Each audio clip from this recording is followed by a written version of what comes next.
Lepo je videti, da naša akademija o spletni prodaji je vse popularnejša. Vseeno bomo počakali kakšno minuto, ker vem, da nismo ravno vsi točni. Tudi jaz marsikdaj zamudim. Tako da čez 14:02 bomo pa vseeno začeli, torej čez 1 minuto.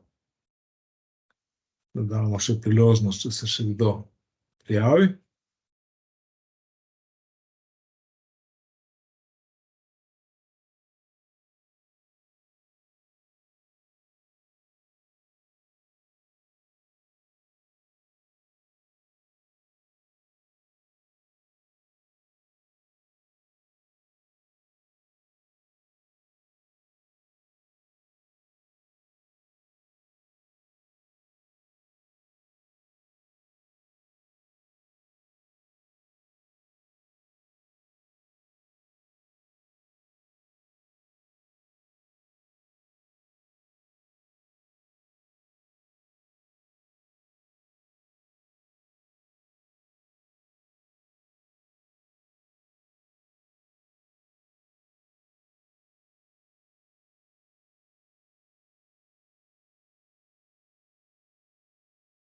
Tako, medtem ko čakamo še ostale zamudnike, sem se spomnil na eno vprašanje, da ne bomo ravno tako tiho, ki ga je na zadnjem, 3. predavanju dobila Eva, in sicer ali se splača za pospeševanje prodaje, recimo kupcem ponuditi tudi recimo ročno izdelano, umetelno izdelano priročno torbico.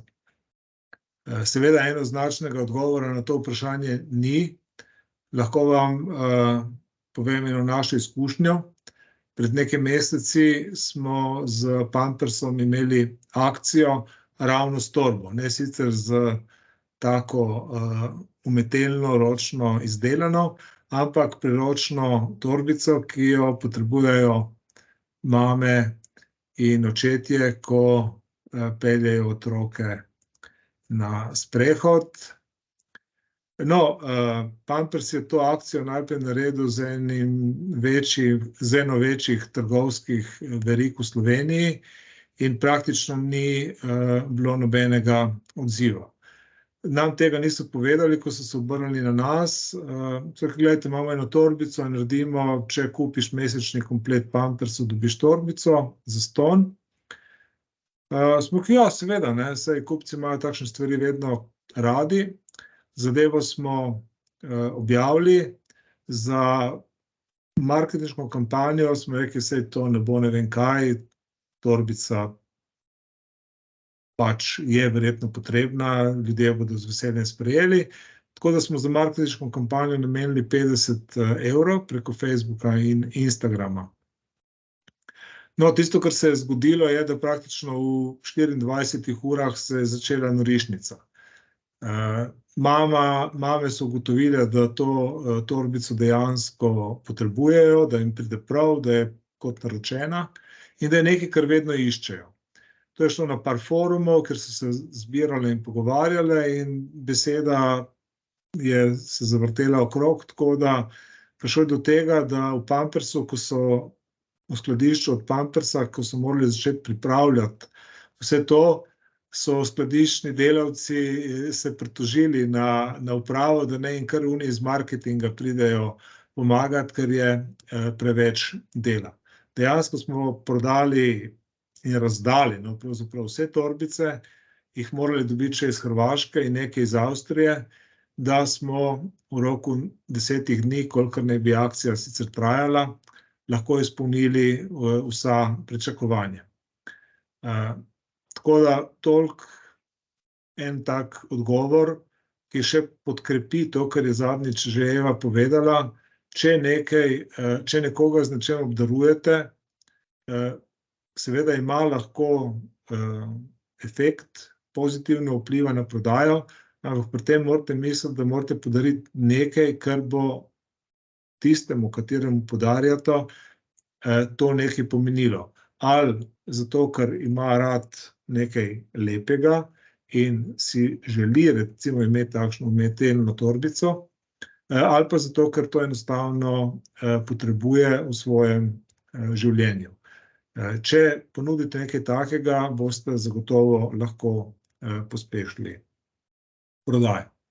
No, da ne bomo samo o uspehih, danes je tako ali tako tema največja prodajna katastrofa na NAA, tako da tudi ta je zanimiva in na srečo smo že mimo nje. Kako vredi to naprej?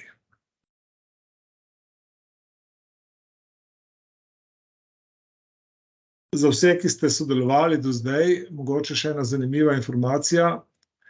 Z Evo smo bila zelo zadovoljna z našo komunikacijo, z vprašanji, ki ste nam jih postavili, z udeležbo in sva se odločila, da s tem nekako tudi nadaljujemo. Sicer sva do konca leta zasedena še z enim plačljivim delom, z enim plačljivim seminarjem, ampak tako po novem letu bova z to brezplačno akademijo nadaljevala. Vse vas, ki danes poslušate, pa seveda vabiva, da nam pošljete vaše vprašanja in teme, o katerih si želite slišati več v tej naslednji brezplačni delavnici. Mislim, da bo začela enkrat proti koncu januarja, tako da časa je dovolj, pa verjetno bo vsaj enkrat ali dvakrat povabila tudi z mailom, da nam pošljete dejansko tiste vprašanja in teme, ki vam pomenijo največ in vam bomo poskušala na tak hiter, preprost, vendar res strokoven način v naslednjih dneh, potem tudi v letu 2024 predstaviti. Sicer pa je termin, ki ga začneva čez 2 tedna, torej 29. novembra, so NAA premium delavnice, tudi na njih ste vabljeni. To so plačljive delavnice, ker bodo pač daljše, bolj strokovne, lahko se bomo tudi na njih bolj posvetili vašim vprašanjem, vašim težavam, načrtom, ki jih imate z vašo spletno trgovino. Tako da možnosti bodo tudi za individualne pogovore. Tako da te NAA premium delavnice so res ena taka super zgodba in mislim, da glede na to, da bo leto 2024 nedvomno pravzaprav spletna prodaja, edina prodaja, ki bo rasla, ste vsekakor vabljeni. Naj povem, da boste kot udeleženci tega brezplačnega seminarja dobili 30% popusta, tudi o tem vam bomo poslala mail z kodom za popust, pa če je že potrebno, lahko boste plačali kotizacijo tudi v več obrokih. Vsekakor sva oba prepričana, da se boste na teh premium delavnicah naučili še več in v bistvu bili še bolj pripravljeni na res tisto prelomno leto 2024, ko bo ne samo v svetu, ampak tudi v Sloveniji spletna prodaja bila pravzaprav edina prodaja, ki v teh pričakovanih recesijskih časih bo vseeno rasla. No, če se vrnemo zdaj na to najino današnjo temo, ki se jo z Evo pripravlja, bom začel kar z mojimi prvimi neumnostmi. Ena takih prvih neumnosti je bil dobavitelj malega električnega tepiha za podnoge, ki se je najavil, prišel k meni na sestanek in predstavil težavo. Rekel, ja, gledajte, zdaj prihaja zima, marsikoga zebe v noge, predvsem ženske, in v pisarnah potem gretje včasih ni v redu, pa tudi sicer pod mizo greje slabo in jaz imam pač podjetje iz enega manjšega kraja, tle na obrobju Ljubljane je bil. Imam podjetje, ki dela električne naprave in smo prišli na idejo, da naredimo en tak mali električni tepih, ki ga daš pod noge in te seveda greje v noge. Jaz tega nisem še nikoli slišal. Res je, da sem bil navajen potem kakšne takšne predloge hitro pogledati na Google, ampak ja, ko si vpišeš električni tepih, nisem nič pametnega dobil. Nisem se pa v tistem trenutku spomnil angleškega naziva in tako sem se prepustil pogovoru, ne vem, cena se mi je zdela v redu, vse se mi je zdelo v redu, pogoji so bili v redu in smo začeli to prodajati. No, prodali nismo nič, zato me je seveda začela stvar zanimati, kako je meni to všeč, pa sem potem le našel angleško besedo, šel gor in ugotovil, da na AliExpressu je teh malih električnih tepihov, kolikor hočeš, in da tudi ta slovenski proizvajalec je pravzaprav tepih kupil za manj kot $2, prodajati ga je hotel pa za 50 evrov, 49,90 evra. Jasno je, da seveda nismo prodali nobenega, ker jih je bil polhan eBay. No, seveda, to ni bila taka katastrofa, ker se ni nič hudega zgodilo.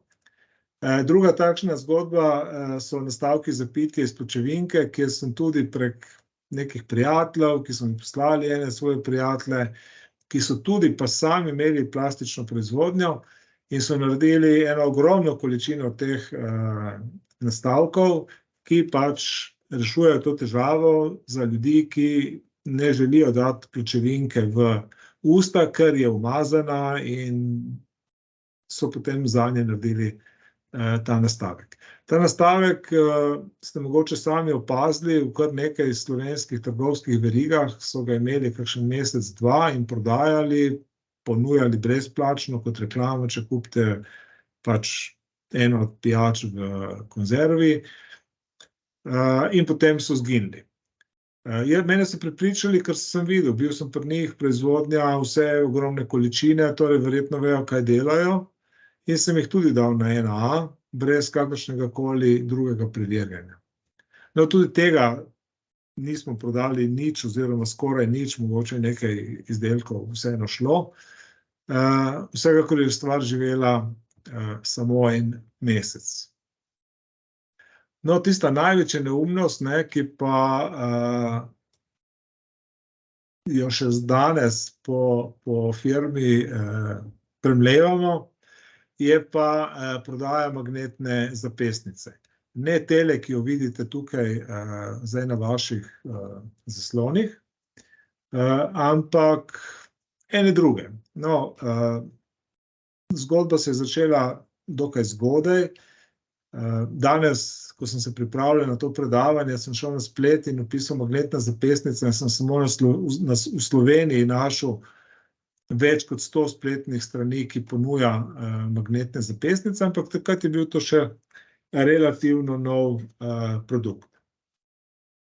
Spet, prišel je pravzaprav do mene podjetnik z izkušnjami, iz firme, ki je imela primerno zgodovino, pogovarjala sva se, povabil me na obisk, šel sem tja, videl, da ima zalogo 10.000 zapestnic, preveril sem, imel je sklenjeno pravzaprav ekskluzivno pogodbo o prodaji teh zapestnic na slovenskem, avstrijskem in italijanskem trgu. Tako da, mislim, meni se je zdela zadeva tako, resen biznis, tudi cena je bila odlična in ne vem zakaj, enostavno stvar se mi je zdela resna. Tudi njegova ponudba, da dobimo 50% popusta, torej 50% je naša marža, se mi je zdela super, pač mi naj bi krili stroške marketinga iz svoje marže, oni svojega dela nabavno ceno in podporo pri izdelku. Tako da vse je izgledalo krasno. Na svoji spletni strani imel odlično napravljeno spletno stran, je te izdelke prodajal približno 20% ceneje, odvisno od modela. Tako da stvar je izgledala, to je pa recimo en tak dober izziv za mojo marketinško ekipo, da naredijo dobro kreativo za oglase na Instagramu in Fejsu in gremo v prodajo. Enostavno nisem nič drugega pogledal, vse skupaj se mi je zdelo tako na prvo žogo super priložnost. No, najprej smo zadevo seveda objavili, res naredili odlične opise, tako kot se za takšne stvari dela, poskrbeli za fotografije, dodali še nekaj videov, ki nam jih je on dal, in nastavil en super landing page, naredili smo mailing, začeli prodajati en teden na različne naše mailing liste in nič. Enostavno, klikov je bilo ogromno, kupil ni nihče.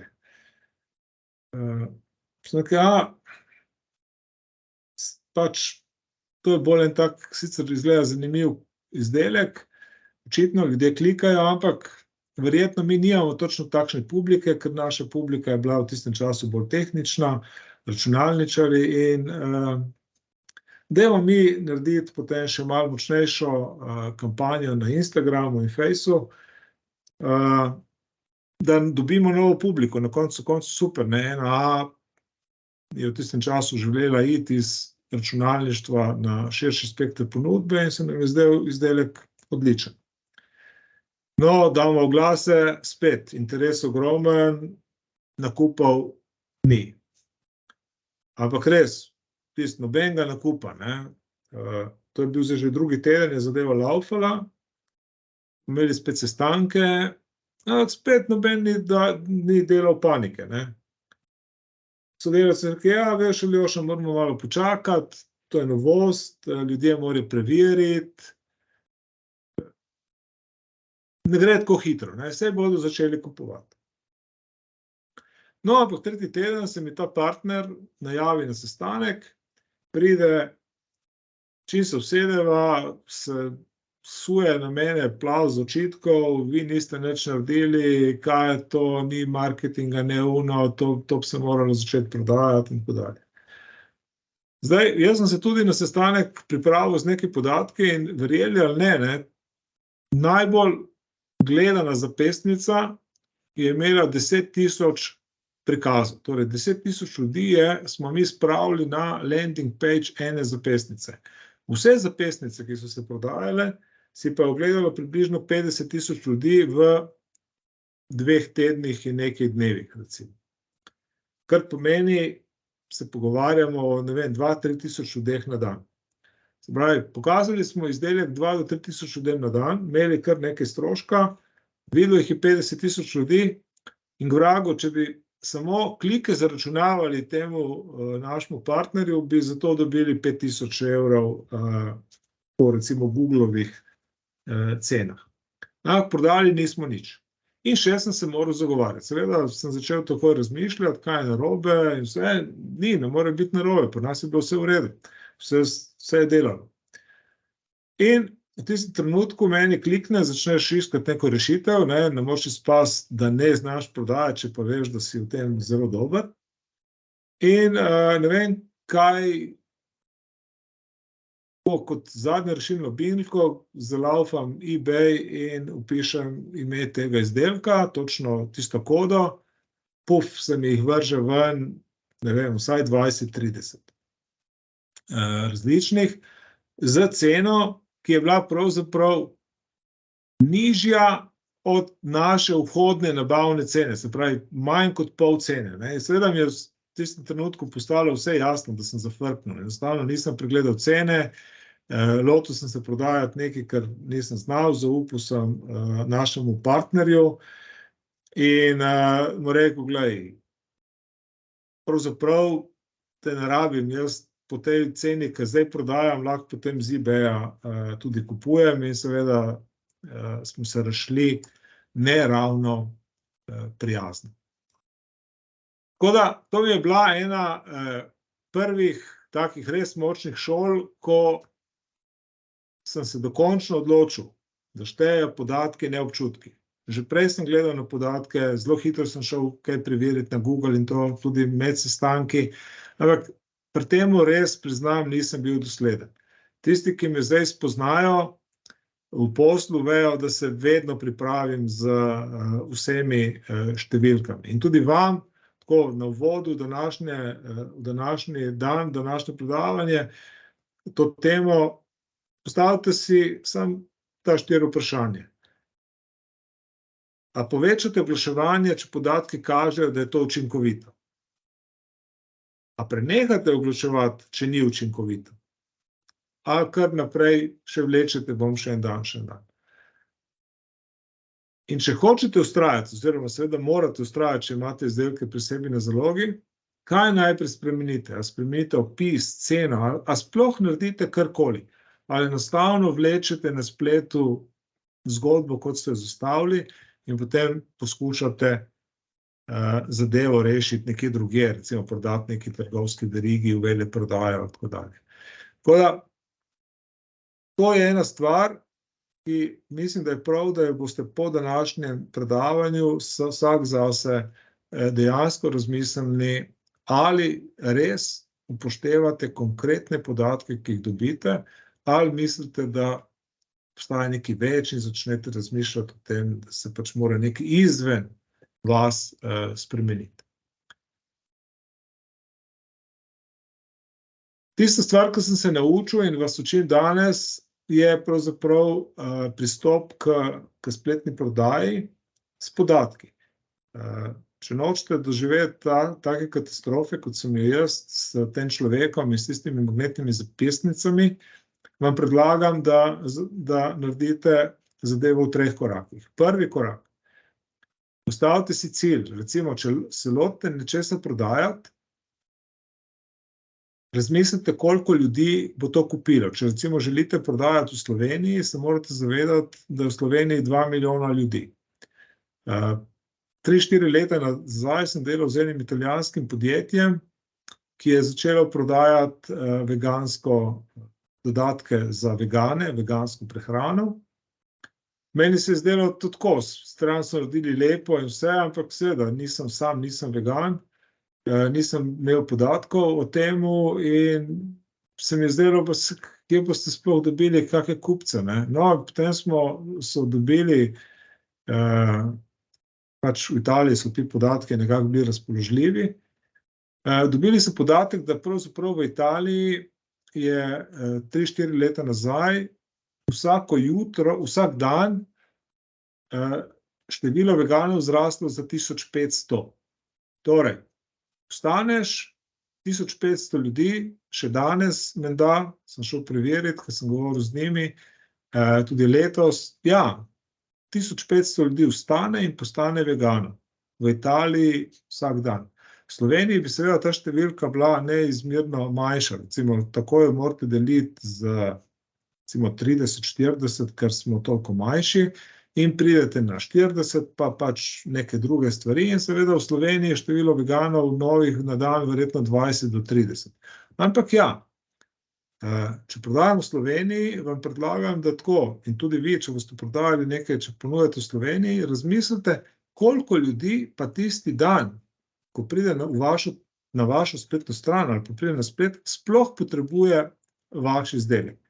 Presenečeni boste, kako majhne številke so to, ker je Slovenija majhna država. Zagotovo pa morate, tukaj vam v prezentaciji dal sem nekaj linkov, Google Trends zagotovo poznate, vprašanje pa je, koliko ga uporabljate. Vsekakor predlagam, da ga uporabljate in z Google Trendsi preverite, ali sploh ljudje iščejo preko interneta izdelek ali storitev, ki ga želite ponuditi, preden začnete prodajati. Za Think with Google lahko najdete tudi nekaj idej. Za SEMrush, ki je sicer plačljiv in ga jaz zelo rad uporabljam, pa lahko celo najdete podatke o vaši konkurenci, koliko prodajajo, kaj prodajajo, na kakšen način komunicirajo, kaj je uspešno in tako dalje. Torej, delajte s podatki, ne zanašajte se na svojo intuicijo, na svoje znanje, na vse, ker enostavno to ne funkcionira v današnjem času, ko vsi vaši konkurenti, ki so uspešni, pravzaprav uporabljajo podatke. Ko enkrat to imate in začnete prodajati, seveda je tista druga točka, da treba sproti spremljati ključne podatke. Tukaj vam dokažem dve slikci, na levi strani so pravzaprav eni kvadratki iz Google Adsov. To sem govoril z marsikaterim, ki upravlja z Google Adsi, pa mi po pravici povedano, pravi, kje si pa to najde. Dostikrat ste usmerjeni na to, da se pogovarjate samo o klikih, ceni in tako dalje. Ampak Google Adsi vam omogočajo meritve vaših učinkovitosti na vse živo, na število novih obiskovalcev, na konverzije, koliko stane ena konverzija, koliko stane en nakup, ali kupujejo več preko telefonov, ali preko računalnika, kolikokrat morajo ljudje priti, koliko časa na koncu povprečju rabijo ljudje, da od tistega trenutka, ko so prišli na vašo stran, ker so videli oglas, potem tudi kupijo. Recimo, jaz vem, da moramo upoštevati, da televizor ljudje kupijo ali pa prenosnik 15, celo včasih 30 dni kasneje. Torej, ko planiram kampanje, ne morem končati zadeve v parih dneh, ker bodo ljudje o nakupu razmišljali še dolgo časa. Na desni strani seveda, torej definitivno vsak dan pregledujem podatke na Googlu, kako se obnašajo naše oglaševalske kampanje in jih seveda na Googlu tudi primerjam z tem, kakšne rezultate in kakšen effort daje za prodajo enakih izdelkov moja konkurenca. Nekaj podobnega, mogoče malo manj natančno in manj široko ponuja tudi na desni strani Facebook. Jasno, če se vam zgodi, tako kot se je zgodilo meni z unimi magnetnimi zapestnicami, da 2-3 dni prodajate, pa nič ni, samo nehajte. Mislim, samo ustavite in začnite vse znova.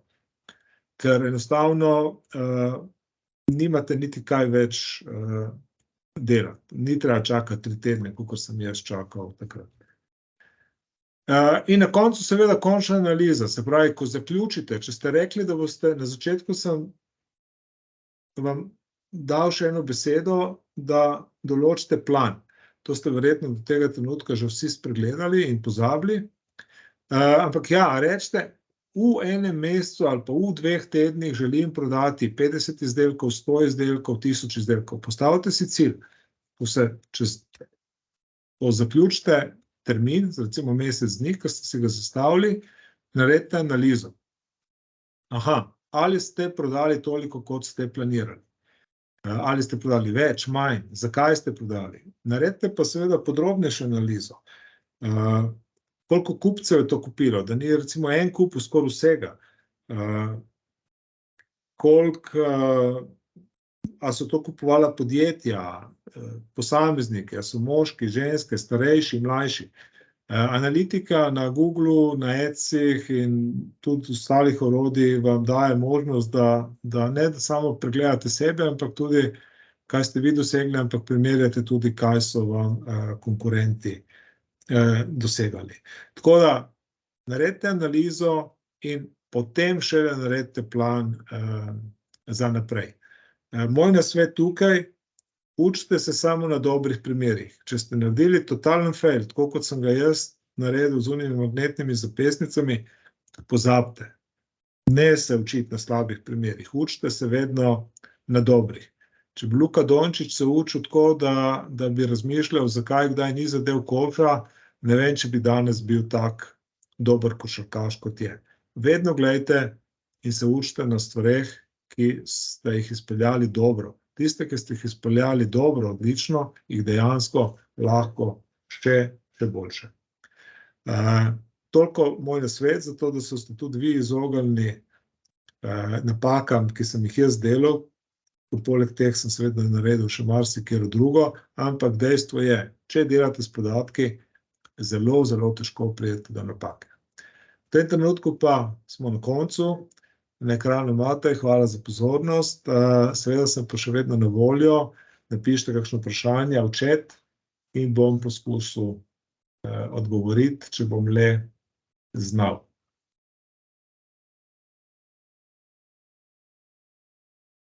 Kaj mislite, koliko so vaše polomije posledica vaših napak in koliko poslovno nekorektnega in neetičnega pristopa drugih udeležencev, poslovnih partnerjev? Kakšne so vaše izkušnje v zvezi z etiko poslovanja z drugimi državami EU ali ZDA?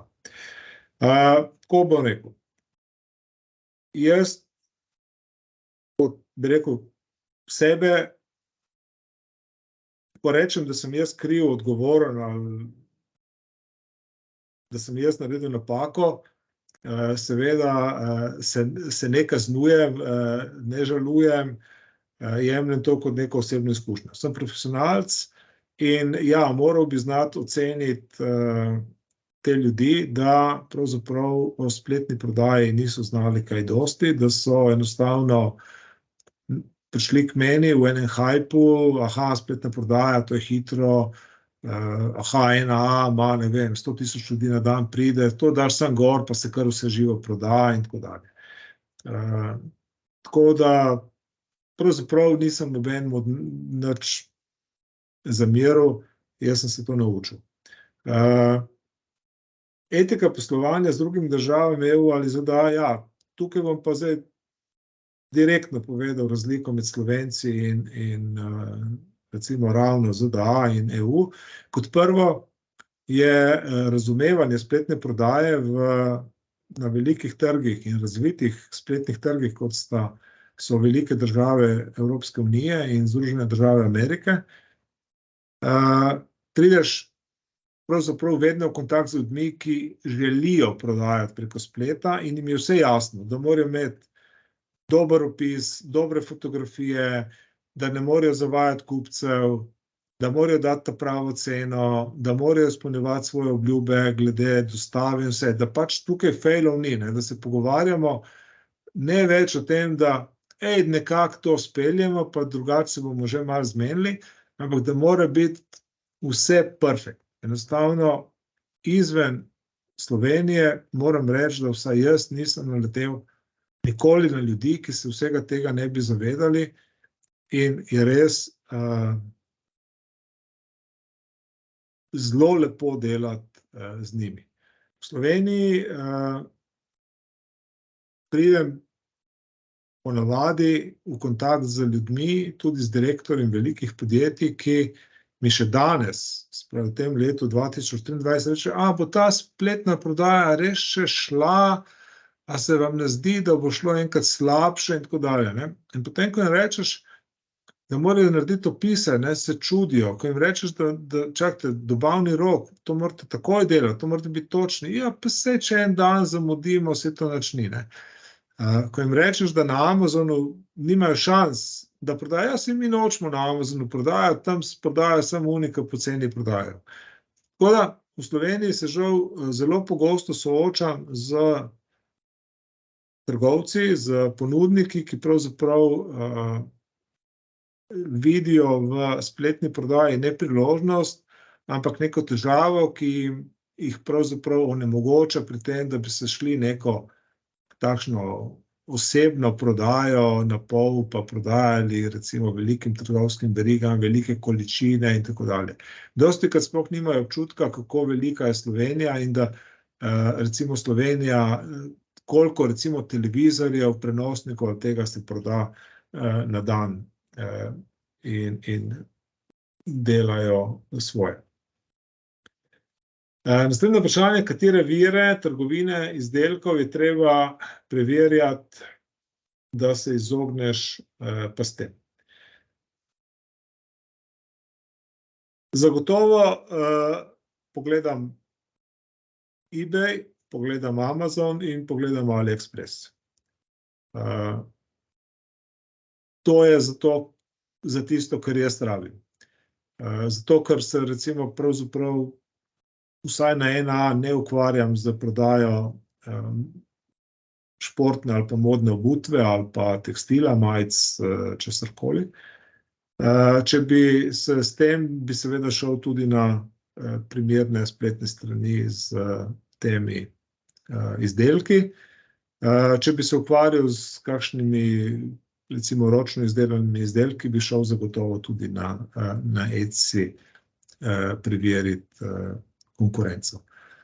Začnem pa vedno kar na Google, ne. Enostavno vpišem nazive izdelka, proizvajalce in tako dalje, naredim eno tako mini raziskavo, potem grem pogledat, kdo to v Sloveniji počne, potem grem pogledat na sosednje države, potem še tam. Tako da zelo hitro dobiš nek občutek, kako so postavljene cene, izdelki, koliko ljudi se bori za tisto zadevo in tako dalje.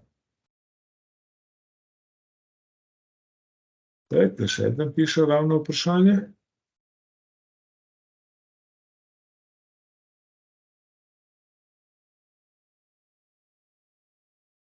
Potem, ko še en piše to vprašanje, naj vas še enkrat spomnim na ta NA Premium akademijo, ki jo začneva z Evo 29. novembra in ste na njo vljudno vabljeni. Enako kot ta predavanja si boste itak lahko gledali na videih kasneje, se pravi, če ravno ne boste mogli nek dan ob 6. spremljati zadeve, potem